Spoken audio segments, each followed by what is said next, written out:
les bibliothécaires. Si vous voulez un peu de surnaturel, vous êtes sur la bonne vidéo. Surtout, n'oubliez pas de vous abonner, cliquez sur la cloche et laissez un petit like sur la vidéo. Ça fait toujours plaisir. Et maintenant, ouvrez bien vos oreilles. Cette histoire se passe dans une petite commune sur l'Atlantique qui vit essentiellement de la pêche et du tourisme.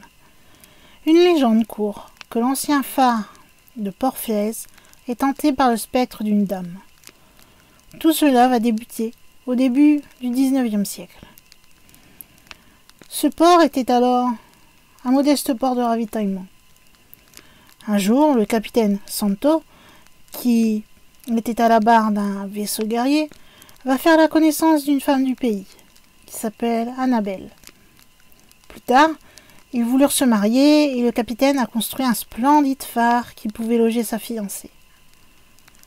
Mais le jour des noces, Santo dut reprendre la mer à cause d'une menace nordique. Il a malheureusement perdu la vie dans une bataille contre les Anglais.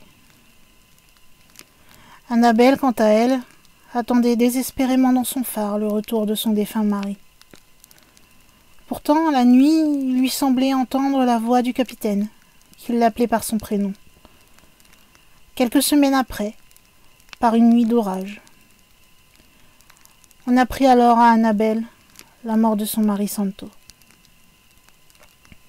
Après quoi, elle ne put supporter de vivre, et elle décida de se jeter du haut de son phare dans les flots tourmentés. Aujourd'hui, le phare est fermé, mais il paraît quand même que l'on peut voir Annabelle qui regarde en direction de la mer, comme si elle attendait malgré tout le retour de son fiancé. Certains disent aussi que durant les nuits d'orage, on peut voir une silhouette du haut du phare, qui elle plus tristement se jette dans l'océan.